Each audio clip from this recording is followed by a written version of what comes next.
Hi అండి. ఇది నిన్నటి వ్లాగ్ అనమాట. మంగళవారం వ్లాగు. యాక్చువల్‌గా మంగళవారం అంటే ఉపవాసం ఉంటాను కదా! నావి 21 వారాలనమాట. ఇప్పటి వరకు 17 వారాలయినాయి. ఇంకొక 4 వారాలున్నాయి. కాపోతే 16 వారాలయిన కాడ్నుంచి కొంచెం అటు ఇటుగా అవుతుంది. వారాలు చేయడం కుదరట్లేదు. ఈరోజు చేద్దామని స్టార్ట్ చేశాననమాట. తలస్నానం ఏమి చేసేసి ఇక మధ్యాహ్నం నుంచి పూజ చేసుకుందామని అనుకున్నాను. బట్ ఏంటంటే పిల్లల వరకే కాబట్టి నేను ముందు రోజు ఏం చేశానంటే స్ప్రౌట్స్ గురించి నానబెట్టిన పెసలవి పిల్లలకి అట్లేసేసాను. మరుసటి రోజు ఏం చేశానంటే పిల్లల వరకే కాబట్టి కొంచెం మళ్ళీ పెసలు నానబెట్టాననమాట. మళ్ళీ పిండిలేసినా ఒకరోజు ఎక్స్‌ట్రా ఉండిపోతాయని. అది కాక నాన్నకి హెల్త్ బాగోలేదు కదా! అమ్మ వాళ్ళకి గూడా కొంచెం పిండిస్తే బయట బయట ఫుడ్ కాకుండా ఇంట్లోయి తింటారు. కొంచెం ఆయిల్ లేకుండా అని చెప్పేసేసి నేను పిండేసి ఇచ్చాననమాట. పెసర పిండేసేసేసి అమ్మకిను, నాన్నకి కొంచెం తీసేసి బాక్స్‌లోకి పిల్లలకి గూడా వేశాను. అయితే ఈ పిండిలో మిక్సీ పెట్టేటప్పుడు నేనేమేమి వేసానంటే కొంచెం సాల్ట్ అండ్ అలాగే అంటే నేను కల్లుప్పే వాడతా మాక్సిమము. ఫ్రైల్లోకి వాటిలోకైతే సాల్ట్ వాడతాననమాట. మిగతా వేటిల్లోకైనా సరే కల్లుప్పే వాడేస్తాననమాట. ఇక దీంట్లోకొచ్చేసి నేను కల్లుప్పు, కొంచెం పసుపు వేశాను. కొంచెం అల్లము అండ్ అలాగే 2 పచ్చిమిరపకాయలేసేసి మిక్సీ పట్టాను. అట్లేసే ముందు మనం ఇంకా కొంచెం జీలకర్ర వేసుకొని బాగా కలిపేసేసుకొని అట్లేసేసుకుంటే అట్టు మధ్యలో గూడా ఉంటది. కొంతమంది ఏం చేస్తారంటే ప్లెయిన్ అట్టేసేసుకొని దాని మీద జీలకర్రని స్ప్రింకిల్ చేసుకుంటారు. నేను అలా కాకుండా పిండిలోనే కలిపేసేసి అట్టేస్తాననమాట. ఇంక ఇదంతా మిక్సీ పట్టేసిన తర్వాత అమ్మ వాళ్ళకి విడిగా బాక్స్‌లో తీసేసాను. తర్వాత నేను రెడీ అవుతున్నాననమాట. మాక్సిమము చేయి కడుక్కున్నాక ఇలా డ్రెస్సులకే రాసేసుకుంటాను. అదే చూపిస్తున్నాను. ఈ డ్రెస్ కొని నేను 4 ఇయర్స్ అవుతుంది. వెనకాలంతా చూసారా ఫేడ్ ఔట్ అయిపోయింది కలరు. కానీ పట్టించుకోననమాట. వేసేసుకుంటాను. ఎందుకంటే ఇది 600 పెట్టి కొన్నాననమాట. డ్రెస్ అయితే చాలా గట్టిగా ఉంది. బట్ ఏంటంటే అవి మళ్ళీ తీసేయడానికి మనసొప్పట్లేదు. చాలా వరకు టాపులు మొన్నే తీసేసాను. ఒక 16, 17 టాపుల దాకా మొత్తం అన్నీ తీసేసాననమాట. ఇది క్లాత్ గట్టిగా ఉంది కదా! అని ఉంచాను. డైలీ వేర్‌కి ఏమైందిలే అన్నట్టుగా. నేనైతే చెవులీలు పెట్టుకోలేదు. అదే చెప్తున్నాను ఇందాక. చెవులీలు మొన్న ఫంక్షన్ ఉంటే పెద్ద చెవులీలు పెట్టుకున్నాను. అవే ఉంచేసుకున్నాను. అవి పాడైపోతాయని తీసేసి ఇంకా అమ్మ వాళ్ళ ఇంటికి కూడా నా నా రెగ్యులర్ ఇయర్ రింగ్స్ ఉన్నాయి. అవి పెట్టుకోవాలి. ఇక ఇంటికెళ్ళి అవి పెట్టుకొని కొట్టుకెళ్ళి వచ్చేసేసి బావకి లోడు సర్దాను. చాలా తక్కువున్నాయి లోడు. అవి సర్దేసినాక బావన్నారు, "ఈరోజు శాకంభరి దేవి అవతారం కదా! గుడి ఖాళీ ఉండదేమో హేమ. మామూలుగా ఈరోజు ఉపవాసం వద్దులే" అన్నారు. ఇంక అందుకే ఇంట్లో పిల్లల వరకే వేసా కదా పిండి. కొంచెమే ఉంది కదా! అని చెప్పేసి మేమిద్దరం బయట టిఫిన్ చేసామనమాట. ఇక అక్కడి నుంచొచ్చి నేను కొంచెం బయట రైతు బజార్‌లో అవన్నీ తీసుకొని అమ్మ వాళ్ళ ఇంటికెళ్తే, నాన్నకి హెల్త్ బాలేదు, బాగా కళ్ళు తిరుగుతుంది అన్నారని మళ్ళీ మెడికల్ షాప్‌కొచ్చేసేసి ఓఆర్ఎస్ఎల్ అయి తీసుకొని నాన్నకిచ్చొచ్చాననమాట. వచ్చేటప్పుడు అమ్మోళ్ళ ఇంట్లోనే కొంచెం వైట్ రైస్ తీసుకొనొచ్చాను. అది దేనికనేది చెప్తాను. బావేమో సరే వెజిటబుల్ బిర్యానీ వండు అనన్నారు. మరి అప్పటికప్పుడు అనుకున్నది కాబట్టి బఠానీ నానవు కదా! ఫస్ట్ బఠానీ నానబెట్టేసాననమాట. మావి కొంచెం బ్రౌన్ కలర్‌లో ఉంటాయి రైసు. దాంతో ఇలాంటి ఫ్లేవర్డ్ రైస్ ఏమైనా చేసుకున్నా కొంచెం టేస్ట్ ఉండట్లేదనమాట. ఈ రైస్ టేస్ట్ తెలుస్తుంది కానీ ఆ ఫ్లేవర్ రైస్ తెలియట్లేదు. ఇప్పుడు జీరా రైస్ చేసినా, పుదీనా రైస్ గానీ, లేదంటే బిర్యానీ వండినా తెలియట్లేదనమాట. అందుకని అమ్మ వాళ్ళ ఇంట్లో ఒక కేజీ దాకా బియ్యం తెచ్చాను. నాకు బయట కేజీ కొనడం ఇష్టం ఉండదు. ఇలా ఫ్లేవర్డ్ రైస్‌లు చేసుకోవడానికి ఒక 5, 6 కేజీలు ఒకసారి కొనేసేసి పక్కన పెడతాను. ఎప్పుడైతే వాడితే అప్పుడు ఒక 5, 6 కేజీల బియ్యము, ఇవి మామూలు వైట్ రైసునును అండ్ అలాగే ఒక 2, 3 కేజీలు నేను బాస్మతి రైస్ కొంటా. 2 కలిపి వాడతాననమాట.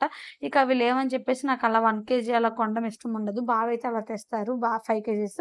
నేనింక మొయ్యలేక నేనేం చేశానంటే నార్మల్‌గా అమ్మోళ్ళ ఇంట్లో ఒక 1 కేజీ దాకా తెచ్చేసాను. ఎందుకు మొయ్యలేకపోతున్నానంటే అప్పటికే నాకు దగ్గర చాలా ఉన్నాయి.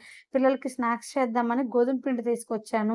అదీ కాక పూజ చేసుకుందామని ముందే బియ్యం పిండి తీసేసుకున్నాననమాట. పూజ చేసుకునేటప్పుడు వడపప్పు, సలివిడి పెట్టాలి అండ్ అలాగే బియ్యపు పిండి దీపాలు పెడతాను. అందుకని చెప్పేసి తీసేసుకున్నాను. అండ్ అలాగే రేపు చామదుంపల పులుసు పెడదాం కుదిరితే, లేదంటే ఎల్లుండి పెడదాం అన్నట్టుగా తీసుకున్నా. కానీ ఏంటంటే బుధవారం మాకు భోజనాలున్నాయన్నమాట. ఇంక గురువారమే పెట్టాలి. పులుసు గాని, లేదంటే ఫ్రై గాని చేస్తాననమాట. చామదుంపలు అండ్ అలాగే పిల్లలకి స్నాక్స్ టైమ్‌లో, ఈవినింగ్ టైమ్‌లో గాని తింటారని చెప్పేసి చామదుంపలు కూడా తీసుకున్నాను. వీటితో పాటు నాకు వెజిటబుల్ బిర్యానీలోకి అంటే మనం కూరగాయలన్నీ తీసుకుంటే కొసరికి కరివేపాకు ఎలా అడుగుతామో, మనం అంతకు మించి కాబట్టి ఒక బంగాళదుంప, 4 బీన్స్ ఎక్స్‌ట్రా అడిగి తెచ్చుకున్నాననమాట. అంటే రెగ్యులర్‌గా తీసుకునే షాపే. ఆ పిల్లోడు మాట్లాడతాడు అక్క, అక్క అని చెప్పేసేసి అందుకని కొంచెం అయి తెచ్చేసుకున్నాననమాట. మళ్ళీ వీటి వరకు సెపరేట్‌గా కొనడం ఎందుకు అని చెప్పేసి. ఇక నేను అన్నీ కోసేసి రెడీగా పెట్టేసుకున్నాను. అప్పటికప్పుడు బియ్యం ఇది అదే బఠానీ నానబెట్టాననమాట. నాకు ఇట్లాంటి ఆటిల్లోకి బఠానీతో పాటు రాజ్మా గూడా వేస్తాను. నాకు నచ్చుతాయి. అదే కిడ్నీ బీన్స్ బీన్స్ అంటారు కదా! అవి కూడాను. అప్పటికప్పుడు నానబెడితే నానవు కాబట్టి నేను పక్కన స్టవ్ మీద చిన్న మంట మీద లైట్‌గా ఉడకబెడుతున్నాననమాట. అలా కాకుండా మనం వేసేస్తే గనక కొంచెం అంతగా నలగవనమాట. అంటే ఉడకవనమాట. పలుకుగా ఉంటాయి. ఇంత ఉడకబెట్టేసినా పలుకున్నాయనమాట. ఇంకా వాటిని ఒక పక్క ఉడకబెడుతున్నాను. ఒక పక్క ఒక పెద్ద బాండీ పెట్టాను. అంతకుముందు చెప్పాను కదా! తీసుకున్నానని చెప్పేసి. నాన్న పాలిష్ వర్క్ కదా! పాలిష్ వర్క్ చేసినప్పుడు వచ్చిన సీసాలు దాస్తారు. ఆ సీసాలు వెయ్యంగా నేను ఇది తీసుకున్నాననమాట. వీటికి 600 ఎంతో వచ్చింది. ఆ సీసాలు ఇంకేయో సామాను వేసేస్తే, ఆ పైన నేను ఇంకొక 350 ఏసి ఇది తీసుకున్నాను. దీంట్లో ఎగ్జాక్ట్‌గా కేజీన్నర వరకు రైస్ ఉడికిద్దనమాట. అందుకని చెప్పేసి ఇది తీసుకున్నా. ఎందుకంటే మేము పిల్లలున్నారు కాబట్టి కొంచెం ముక్కలవి ఎక్కువ తింటాము బిర్యానీ వండితే. ఒక పావు కే అదే అర కేజీ రైస్ వేసుకున్నానును మాకొక డబ్బా రైస్ సరిపోతది ఒక పూటకి. ఒక అర కేజీ రైస్ వేసుకున్న, ఒక కేజీ కర్రీ అదే ముక్కలు వేసుకోవచ్చు అన్నట్టుగా కేజీన్నరలో నేను తీసుకున్నాననమాట. దీంట్లోనే ఆయిల్ అండ్ నెయ్యి వేసుకొని, అయి కొంచెం మరిగాక స్పైసెస్ అన్నీ వేసుకొని, బిర్యానీ స్పైసెస్ అయి గూడా లైట్‌గా ఏగిన తర్వాత ఉల్లిపాయ, పచ్చిమిరపకాయ ఏసుకొని అవి గూడా వేపేసుకున్న తర్వాత నేను ఆహ్, ఇవి మొత్తం వెజిటబుల్స్ అన్నీ వేసుకున్నాననమాట. అవి కూడా లైట్‌గా కుక్ అవుతున్నప్పుడు ఇదేంటిది బఠానీ అవి ఉడకబెట్టుకున్నాను కదా! అవి గూడా ఏసుకున్నాను. అయితే నేనిక్కడ ఆహ్, అది అల్లం వెల్లుల్లి పేస్ట్ వేయడం టేస్ట్ అయితే యమ్మా ఉందిలెండి. నాకు నచ్చింది, బావకి నచ్చిందనమాట. నాకు టైం లేక నేనింకా యాక్చువల్‌గా అయితే షేర్వా కాద్దాం అనుకున్నాను. కొబ్బరి మిక్సీ పట్టి షేర్వా కాద్దాం అనుకున్నాను. ఒకసారి ఆ వీడియో నేను మీకు పోస్ట్ చేస్తాను. అది కాయలేదనమాట. పెరుగు చారు చేసుకొని తినేసాము. ఇక ఇయన్నీ ఎగిన తర్వాత ఎసరు పోసుకొని, ఎసరు మరిగినప్పుడు కొంచెం గరం మసాలా అండ్ అలాగే కల్లుప్పు గూడా ఏసుకున్నాననమాట. ఆ తర్వాత అది బాగా తళతళ మరుగుతున్నప్పుడు నేను ముందుగానే మీల్ మేకర్ నానబెట్టి పెట్టుకున్నాను. ఆ మీల్ మేకర్ వేసేసుకొని, ఉప్పు కొంచెం అడ్జస్ట్ చేసుకొని, నానబెట్టి పెట్టుకున్న వైట్ రైస్ కూడా వేసేసుకున్నాననమాట. వీటిని నేనేం ఉడకబెట్టలేదు. ఈ ఎసట్లోనే ఆ రైస్ కూడా వేసేసేసి నేనింక వాటిని అంటే ఉడకబెట్టేసాననమాట. రైస్ అంతా మగ్గబెట్టేసాను. ఇక ఇది అవుతానే ఉంది. పిల్లలకి స్కూల్ టైమ్ అయిపోతుందని చెప్పేసి ఇది మగ్గే లోపల పెరుగు చారు కూడా తయారు చేసేసాను. ఇక ఆ తర్వాత క్యారేజ్ కట్టేసేసి పిల్లలకిచ్చేసాను. ఇంక నాన్నకి కళ్ళు తిరుగుతున్నాయి అన్నారు కదా! మీరేం వండుకోవద్దులే నాన్న నేను పంపిస్తానని చెప్పేసి ఈ 2 పంపించాననమాట. మరి దీంట్లోకి ఏం కర్రీ వండావమ్మా అని అడిగారు. కర్రీ అయితే ఏం వండలేదు నాన్న కొంచెం టైం అయిపోయిందన్నాను. ఇక నాన్న వాళ్ళు నాన్ వెజ్ తింటారు కాబట్టి ఏదో తెచ్చుకున్నట్టున్నారు. ఇంట్లోకెళ్తే డైనింగ్ టేబుల్ మీద ఎయ్యే ఉన్నాయి. నేను సరిగ్గా చూడలేదు. ముట్టుకోననమాట మాక్సిమము. ఇలా ఉపవాసాలు తినని రోజుల్లో నీసు జోలికనేది వెళ్ళను. ఎగ్ కూడా ముట్టుకోను నేను.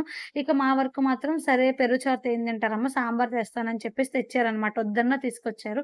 ఇక అవి తినేసి పడుకున్నాను. ఇంక నిద్దట్లో బావ లేపితే గబగబా ఎళ్లి పిల్లల్ని తెచ్చుకున్నాననమాట. బావ రూట్‌కెళ్ళిపోయారు. ఫోను చేసి లేపారు. అలా వెళ్తే ప్రాబ్లమ్ అని చెప్పేసి మొహం కడుక్కొని ఎళ్ళిపోయి, తారక్‌ని స్కూల్ దగ్గర పికప్ చేసుకొని డ్రైవ్‌లోకెళ్ళి బేరం చూసుకొనొచ్చాము. ఈ లోపల పిల్లలకి ట్యూషన్ లేదని ఆ పిల్ల ట్యూషన్ అమ్మాయి కాల్ చేసి చెప్పింది. ఇక మా హర్ష వచ్చాడనమాట. నేను ఇల్లు అయి ఊడ్చుకొని బట్టలన్నీ రెడీ పెట్టుకుందామని సోఫా నిండా బట్టలున్నాయి చూసారా? మా హర్ష వస్తే వాడితో కొంచెంసేపు మాట్లాడాననమాట. మొన్నే హైదరాబాద్ నుంచొచ్చాడు.